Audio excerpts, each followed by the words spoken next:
Hello, everyone, and welcome to another edition of Road Trips Navigating Life with Jesus. I'm Tyler Wall, and today we are continuing this series of episodes called Shine Your Light, where we talk to Christians who are or have been in different career fields. I'm excited about my guest today. Daniel Ingram is the minister at the Helm and Hudson Church of Christ in Altus, Oklahoma, but also worked in the insurance world and also played a little ball in his college years. It's going to be a great conversation. Buckle up, everyone. This is Road Trips.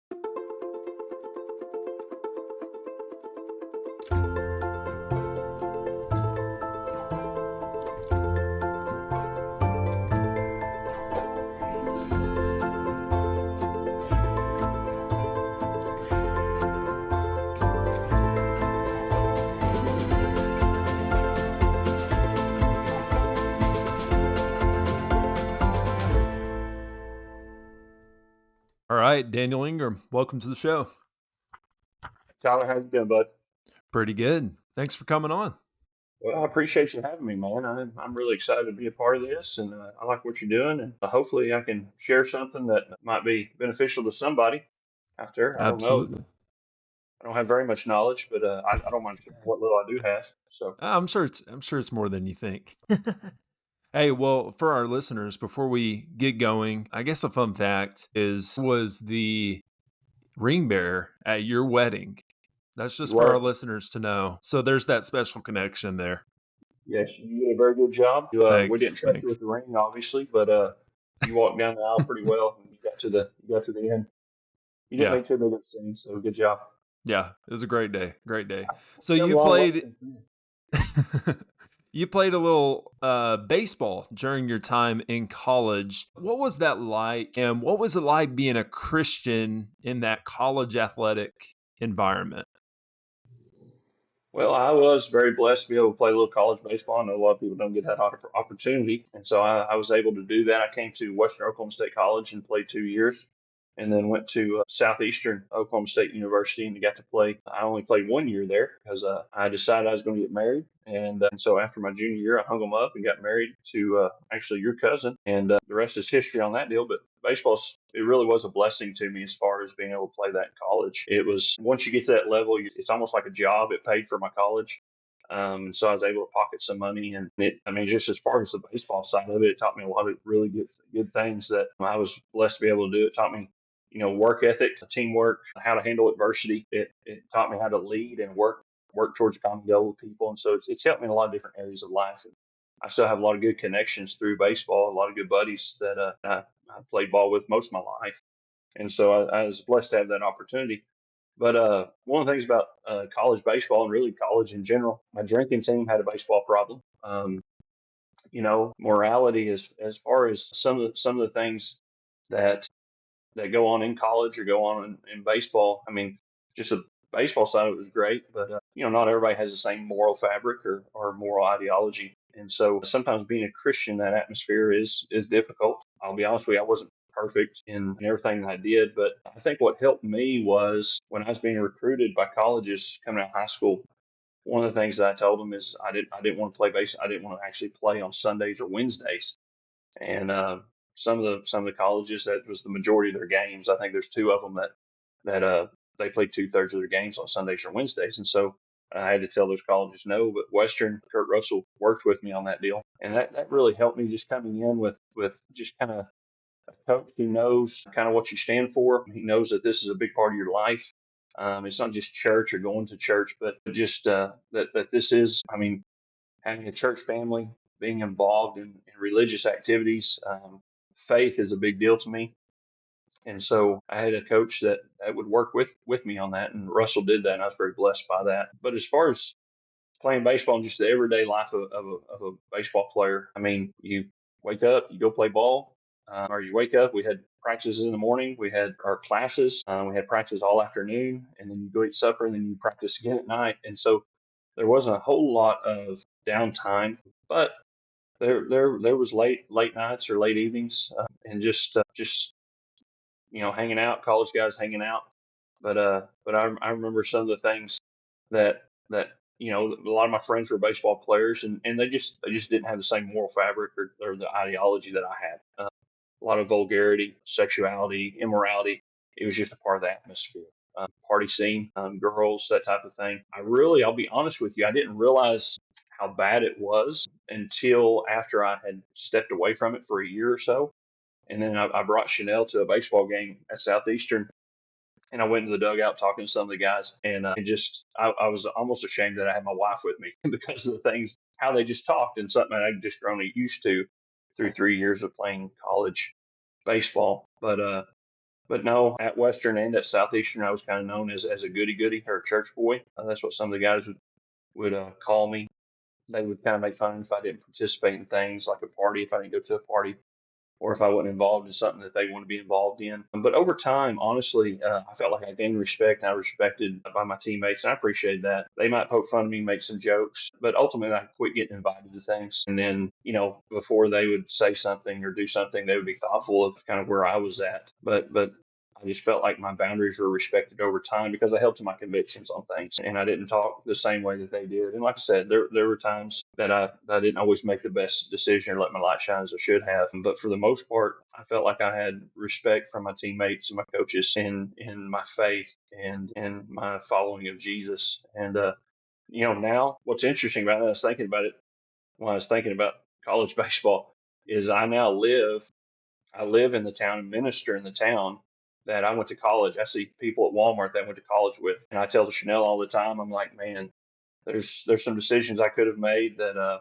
think I would have regretted that really would have hurt my life, my ministry. Now they're like, man, that guy's a preacher in Altus, Oklahoma, and I was very fortunate and maybe wise is the word that I didn't make some decisions that could hurt my life in the long run, if that makes sense. Yeah, that's a good story and a good testament to you holding on to your faith and how important that is. And I talked to my friend Caleb, who was a college student, and we talked about character. And I asked him kind of the importance of saying the word no when it comes to maintaining your character. And it seems like that's something that you had to do as well.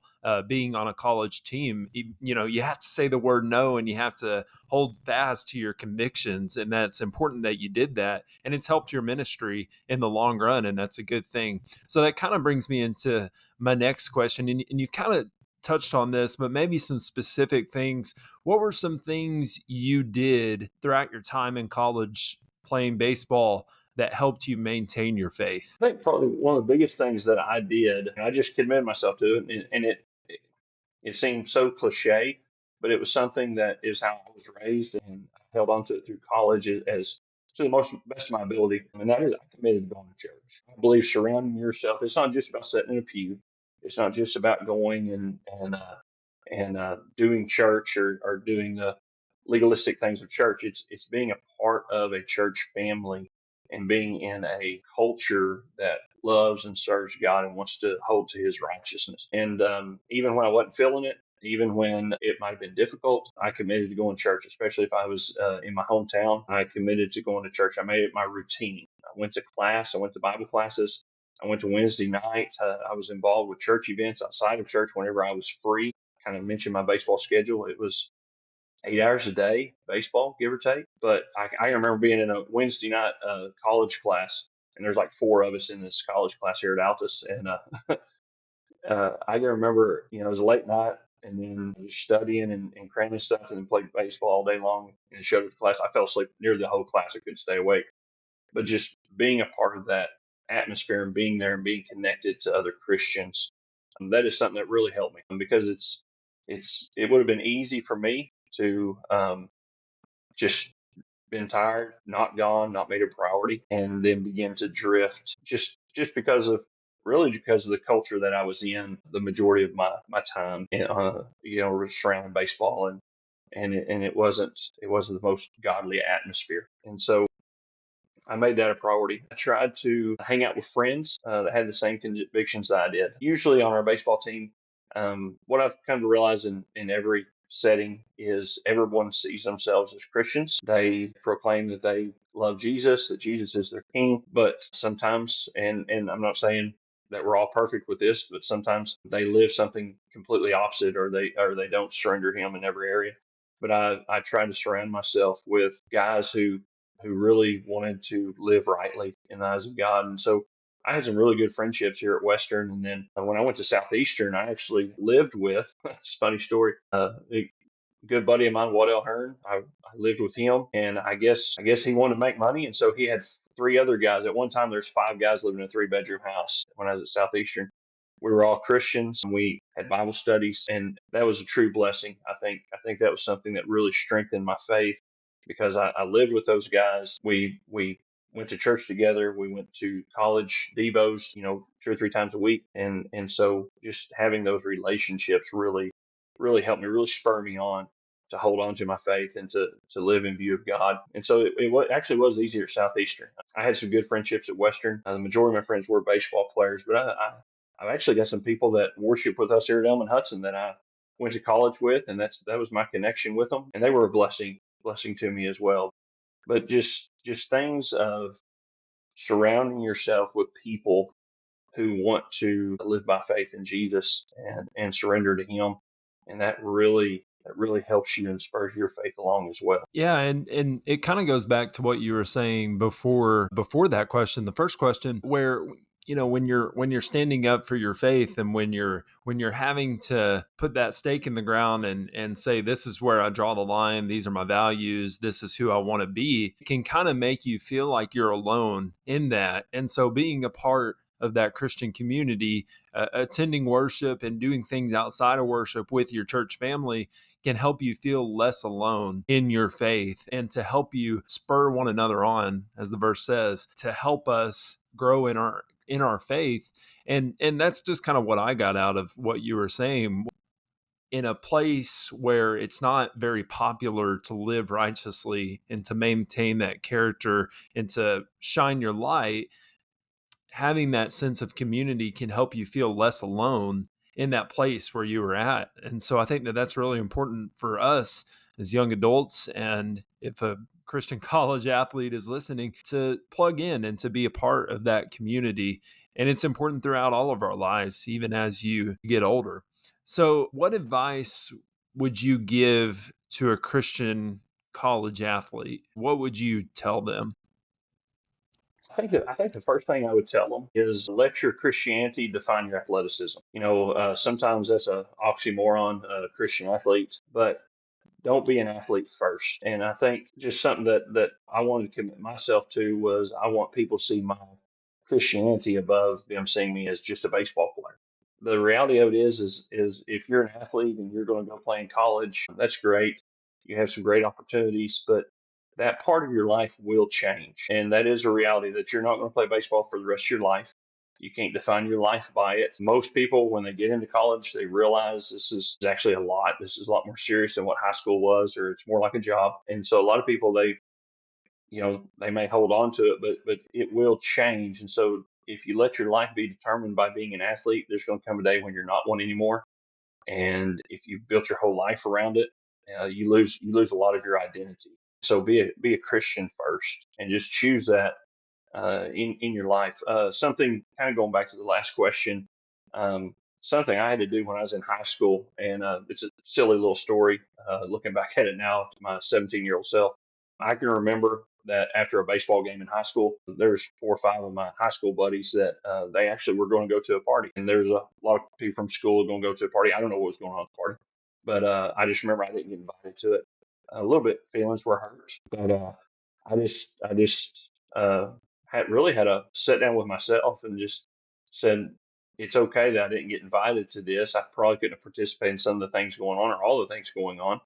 And I just have to be okay being different. And so another thing I would say is just embrace being different.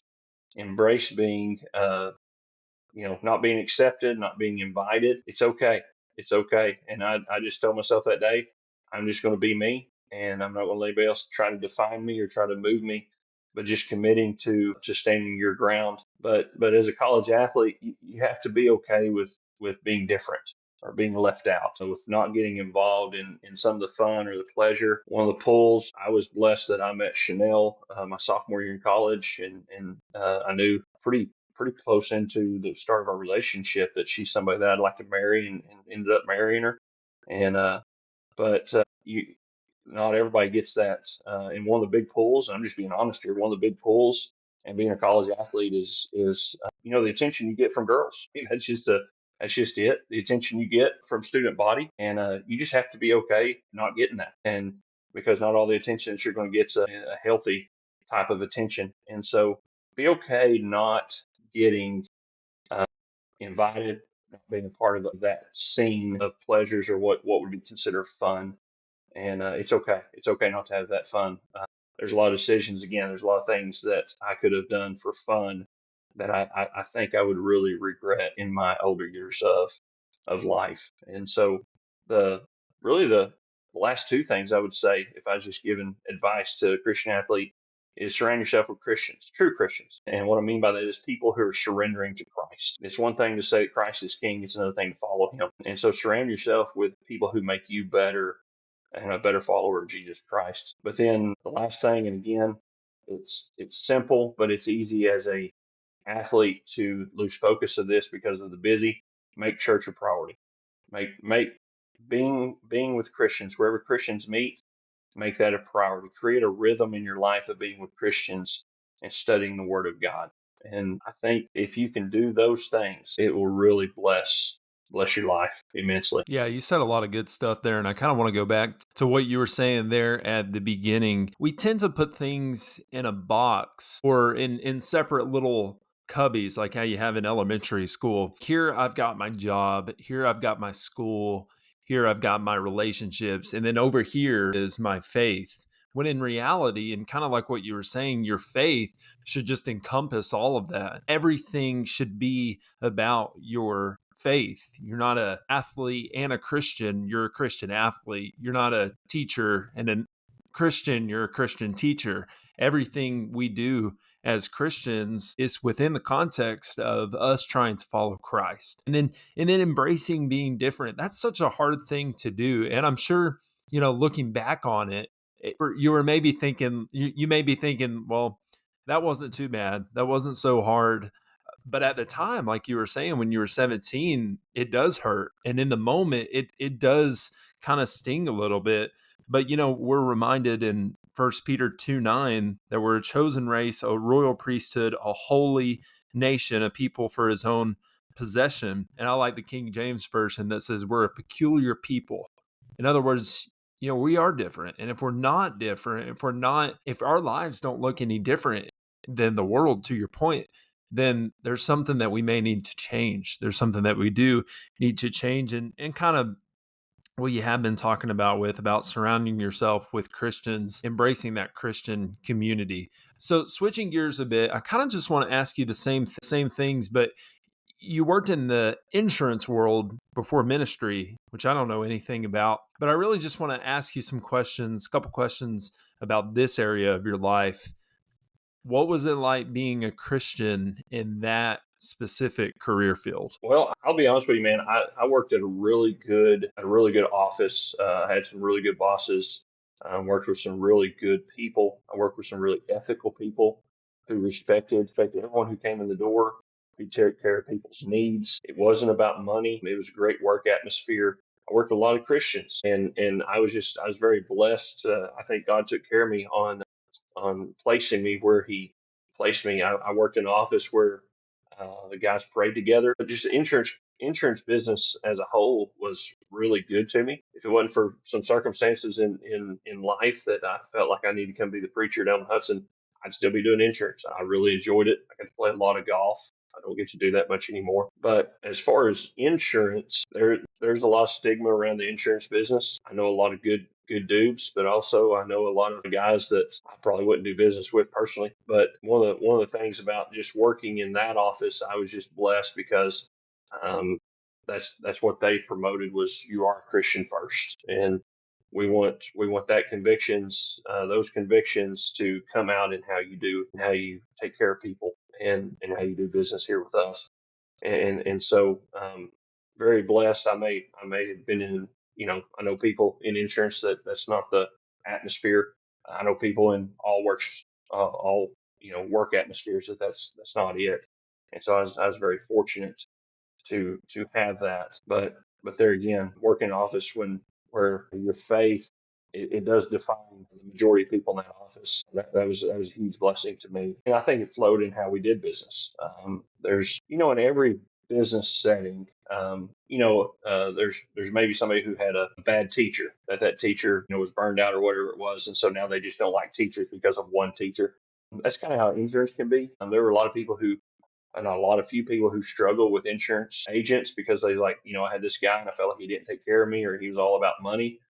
And there's always a battle out there. But as far as that office, I felt like it was a group of people really trying to serve Christ, really trying to do right by God and by people. And so it was a great place to work. That's awesome. Glad you had that experience and that you were able to shine your light and that it was a good positive work environment for you. It's something that we all hope for. So, what are some ways you maintain your faith and try to look like Jesus at your workplace in insurance?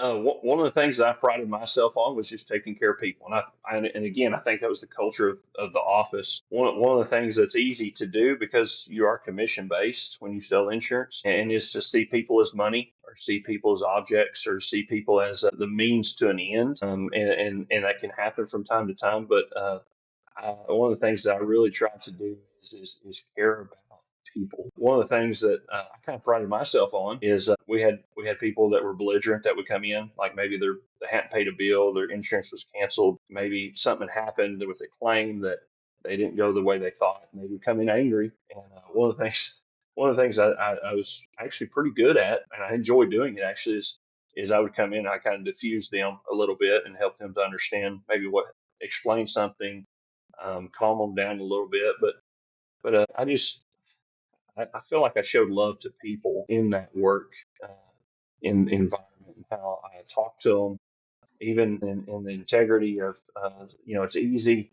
It's easy to just do things money based, but just taking care of people. Actually, in that office, it wasn't a big deal if somebody maybe had a Bible question and break out of the Bible, and maybe even have a Bible study. But I was actually able to bring one of my coworkers to Christ through the Bible study there at the office, and it was something that they were just continuing asking questions, and so we started studying about Jesus and His will for our lives, and so just again, atmosphere allowed me to do it, but just living in a way and everyday decisions that where somebody said, "Hey, I want to know more about this," and I think that was some things that I was able to do, some decisions that I made, that blessed my life, and I hope it blessed my coworkers there at the insurance office.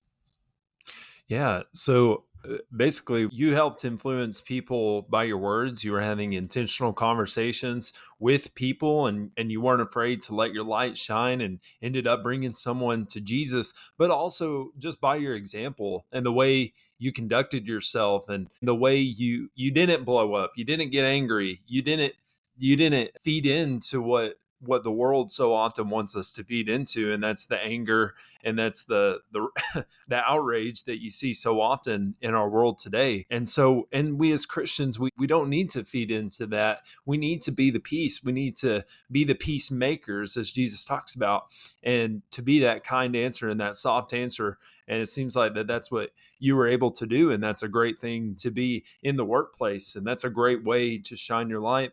And also, taking care of people. And what I think about is just seeing them as souls, seeing them as people of whom Jesus died for. And when you're working in insurance, you're helping people in a way, in a big way, and you can use that to help shine your light. Like I said earlier, sometimes we tend to think of our faith and our work as two separate things when in reality they're joined together if we allow them to be.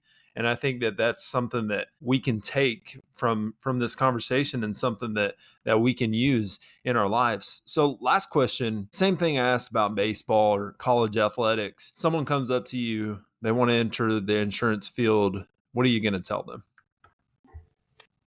Well, I think it's any field. One of the things that I've got three boys, and one of the things that I tell them is, hey, don't live your life, or don't live just for humans, or in light of human beings. You live it in light of God, and everything that you work at, we know what Paul said, that everything you do with your hands work as if you're working for God, not for man. And so, whatever profession you find yourself in, realize that you're accountable to God above anything and everything, because man may not be able to see what you do or how you're doing business, but God does. And it affects that mindset alone. If you do everything for the glory of God, that mindset alone will change how you do business in your life, no matter what work area you're in. And so the first thing I'd say is just glorify God. And everything that you do, you are portraying the God of the universe to the rest of the world. If you proclaim that you are a Christian, then you are saying that I am a child of God. I'm a follower of Jesus, and you actually represent God and Jesus into the world. And so to hold that name as Christian is actually a huge responsibility that we have as his children, to shine God in the right light in the world's eyes. And so glorify God in everything that you do. Just glorify God. And know what that means? Just make God big. Make God big. And so in the way that you do business, make God big. The words that you say, something that we just talked about, but the words that you say, the attitude that you have, um, it's easy. It's easy if somebody blows up. It's easy if someone's angry. It's easy if, there was a deal that a guy didn't pay a bill when he was supposed to. And the way the insurance company did it is, it was actually on me. I think it cost me about $600. And it was just one of those things when I probably shouldn't have wrote the insurance on the guy, but he just didn't pay the second. I don't remember how it all worked out now, but it came back on me. And but how you respond to that makes a difference, even with the people that you work with. But you got to respect people, and how you respect people goes a long way. I've learned through a lot of different avenues that if you respect people where they're at, they reciprocate that with respect. Even if somebody doesn't respect you at first, if you disrespect them, trying to kind of come back at them, then it kind of spirals out of control. And so show respect. And the way you do business, the way you view money, it all gives people perspective of kingdom life and what it means to live in the kingdom of God, right? The One of the things that I wrote down that I actually I write it in different places so I remember is love people and use stuff.